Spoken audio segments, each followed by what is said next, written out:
اللہ تبارک و تعالی قرآن مقدس کے اندر ارشاد فرماتا ہے، بسم اللہ الرحمن الرحیم، تبت یدا ابی لہب وتب ما اغنا عنہ مالہ وما کسب سیصلی نارا ذات لہب وامرأتہ حمالۃ الحطب فی جیدہا حبل من مسد۔ آج بفضلہ تعالی اس سورت کی مختصر تفسیر بیان کریں گے۔ حضور نبی اکرم صلی اللہ تعالی علیہ وسلم پر ایک آیت نازل ہوئی، وَأَنذِرْ عَشِيرَتَكَ الْأَقْرَبِينَ، اے محبوب آپ ڈرائیے اپنے رشتہ داروں کو، اپنے خاندان والوں کو۔ جب یہ آیت نازل ہوئی، میرے مصطفیٰ صلی اللہ علیہ وسلم مکہ سے نکلے اور کوہ صفا پر، جو صفا پہاڑی ہے، اس کی چوٹی پر جا کر کھڑے ہوئے، اور صبح صبح آپ نے ارشاد فرمایا، یا صباح، خبردار، ہوشیار، خبردار، ہوشیار۔ لوگوں میں بحثیں شروع ہو گئی، یہ کون ہے جو ہمیں پکار رہا ہے؟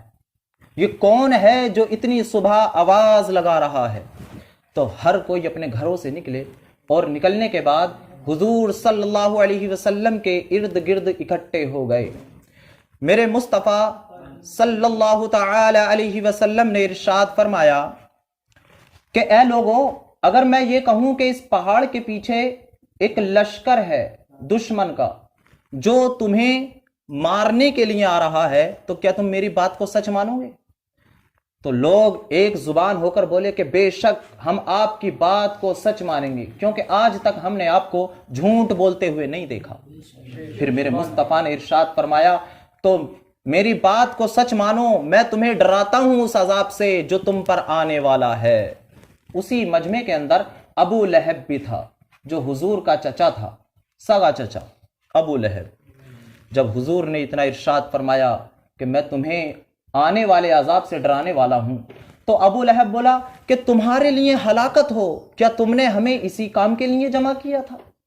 اللہ اکبر۔ اللہ تبارک و تعالی نے فوراً یہ سورت نازل فرمائی، تبت یدا ابی لہب وتب، کہ ابو لہب کے دونوں ہاتھ ہلاک ہو جائیں، وتب، اور وہ ہلاک ہو ہی گیا۔ تبت یدا ابی لہب وتب ما اغنا عنہ مالہ وما کسب، نہ تو اس کا مال اور نہ اس کا کمایا ہوا اسے کوئی فائدہ پہنچا سکا۔ سیصلی نارا ذات لہب، سخت بھڑکتے ہوئے شعلوں والی آگ میں وہ جائے گا۔ وَامْرَأَتُهُ حَمَّالَةَ الْحَطَبِ، اور ساتھ میں اس کی بیوی بھی جائے گی، اس حال میں کہ وہ اپنی پیٹھ پر لکڑیوں کا گٹھر اٹھائے ہوئے ہوگی۔ حمالۃ الحطب فی جیدہا حبل من مسد، اس کی گردن میں کھجور کی چھال کی بنی ہوئی رسی کا توق ڈلا ہوا ہوگا۔ اللہ اکبر۔ میرے مصطفیٰ صلی اللہ علیہ وسلم کی اس نے توہین کی تھی، رب کعبہ نے ایک پوری سورت اس کی توہین میں نازل فرما دی، اور وہ ایسا ہلاک ہوا۔ روایت کے اندر آتا ہے کہ غزوہ بدر میں، جنگ بدر میں وہ تو شریک نہیں ہوا تھا، لیکن اس نے اپنا قائد بھیج دیا تھا۔ اس کے بعد وہ چند دن زندہ رہا اور اسے ایک بیماری لگ گئی۔ بیماری حضرت ام الفضل نے خیمے کی لکڑی لی اور اس کے سر پر اتنی زور سے ماری کہ اس کا سر پھٹ گیا۔ اللہ اکبر۔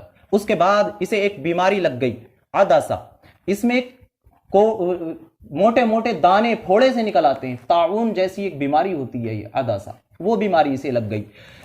اس بیماری ہی میں یہ مر گیا، اور 3 دن تک اس کی لاش اسی طرح سڑتی رہی، اس کی لاش میں سے بدبو آتی رہی، یہاں تک کہ اس کے بیٹوں نے اسے دفنایا تک نہیں، کوئی قریب نہیں جاتا تھا کہیں یہ بیماری ہمیں نہ لگ جائے۔ تب مکہ کے ایک رہنے والے نے کہا کہ اسے دفن تو کر دو، ورنہ تمام لوگوں کو پریشانی ہوگی اس کی بدبو سے۔ تو اس کے بیٹے اسے اٹھا کر لے گئے اور مکہ کی سب سے اونچی جگہ پر لے جانے کے بعد ایک دیوار کے سہارے اسے اسی طرح پھینک دیا، اور اوپر سے اس کے اوپر پتھر ڈال دیے۔ اسے غسل بھی نصیب نہیں ہوا، اسے قبر بھی نصیب نہیں ہوئی۔ اس ابو لہب کا یہ انجام ہوا ہے۔ اللہ اکبر، یہ انجام ہوا۔ اور اس کی بیوی جو تھی، جب اس نے سنا کہ حضور صلی اللہ علیہ وسلم نے ہمارے لیے ہمارے خلاف دعا کر دی ہے؟ تو فوراً دوڑتی ہوئی آئی. حضرت ابو بکر حضور کی بارگاہ میں تھے.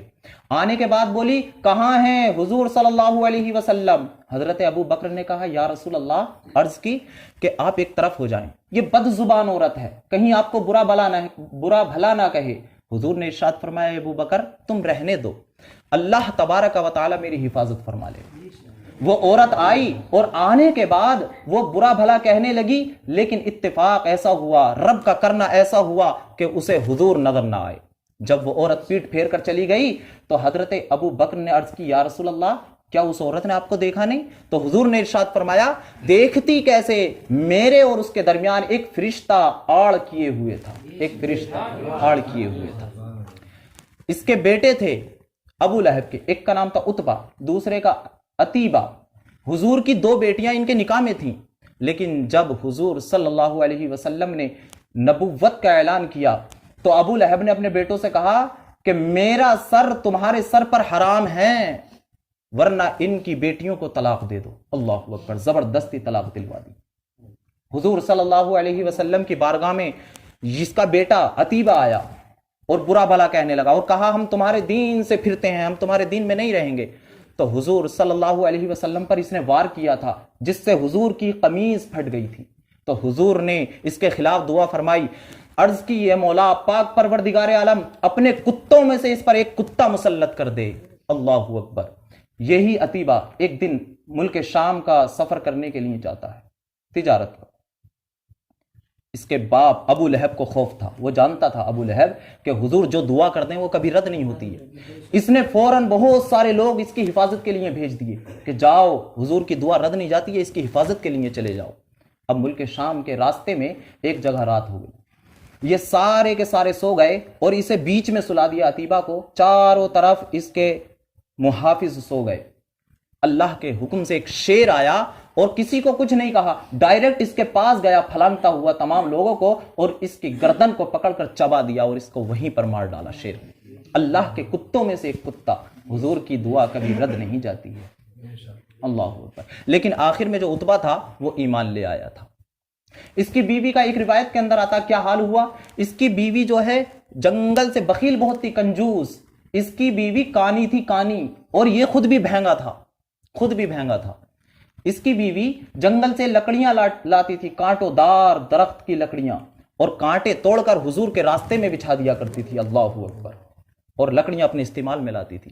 ایک دن کیا ہوا، گٹھر اپنے کمر پر لادے ہوئے لا رہی تھی اور کھجور کی چھال کی بٹی ہوئی رسی اس کی گردن میں تھی جیسا وہ لاتی تھی. ایک دن آرام کرنے کے لیے ایک درخت کے نیچے بیٹھ گئی. اس باغ کا اس درخت کا مالک آ گیا، اسے ڈانٹا تو خوف کی وجہ سے جیسی اٹھنے کو ہوئی فوراً وہیں پر اس رسی سے اس کے گلے میں پھانسی لگ گئی اور وہیں پر مر گئی. جیسا حضور نے ارشاد فرمایا تھا بالکل ویسا ہی ہوا. اور یہی حال اس کا جہنم میں ہوگا. جہنم میں جو کانٹوں دار کڑوا درخت ہے جسے زقوم بولتے ہیں، اس کی لکڑیاں اس کی پیٹھ پر لدی ہوئی ہوں گی اور زنجیروں کا دہکتے ہوئی انگاروں میں زنجیروں کا توق اس کے گلے میں ہوگا. یہی حال اس کا ہوگا.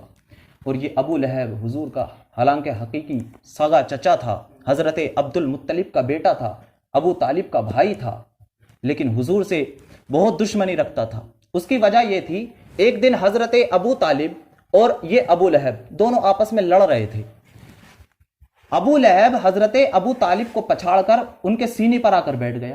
حضور نے دور سے دیکھا کہ میرے چچا ابو طالب کے اوپر بیٹھا ہے میرا دوسرا چچا ابو لہب. حضور فوراً دوڑ کر آئے اور اس کی بغل میں ہاتھ ڈالا اور اسے حضرت ابو طالب کے اوپر سے اتار لیا. تو اس نے کہا کہ میں بھی تمہارا چچا ہوں اور یہ بھی تمہارے چچا ہیں، تم نے مجھ سے انہیں کیوں بچا لیا؟ تب سے یہ حضور صلی اللہ علیہ وسلم کا بہت بڑا دشمن بن گیا تھا، بہت بڑا دشمن. ایک دن حضور صلی اللہ علیہ وسلم ایک راستے میں لوگوں کو اکٹھا کر کے ارشاد فرما رہے تھے، اے لوگوں کہو لا الہ الا اللہ تم کامیاب ہو جاؤ گے، کہو لا الہ الا اللہ تم کامیاب ہو جاؤ گے. تمام کے تمام لوگ سن رہے تھے، کوئی کچھ نہیں بول رہا تھا. حضور لگاتار اسی طرح ارشاد فرما رہے تھے. راوی فرماتے ہیں کہ میں نے دیکھا پیچھے ایک خوبصورت تھا، بڑا خوبصورت ایک بڑا خوبصورت شخص کھڑا ہے جس کی 2 چوٹیاں ہیں، اللہ اکبر، لیکن آنکھ سے بھینگا ہے اور لوگ تو خاموشی کے ساتھ سن رہے تھے، اور وہ کہہ رہا تھا کہ یہ جھوٹا ہے، اپنے دین سے پھر گیا۔ تو راوی فرماتے میں نے پوچھا یہ کون ہے، تو پتا چلا یہ ابو لہب تھا۔ حضور صلی اللہ علیہ وسلم کی کٹی پر اتنا رہتا تھا یہ۔ تو جس نے حضور صلی اللہ علیہ وسلم کی توہین کی، اللہ تبارک و تعالی نے پوری سورت قرآن مقدس کے اندر نازل فرما دی۔ اب جب تک قرآن پڑھا جاتا رہے گا، قیامت تک اس پر ہلاکت کی دعا لوگ کرتے رہے۔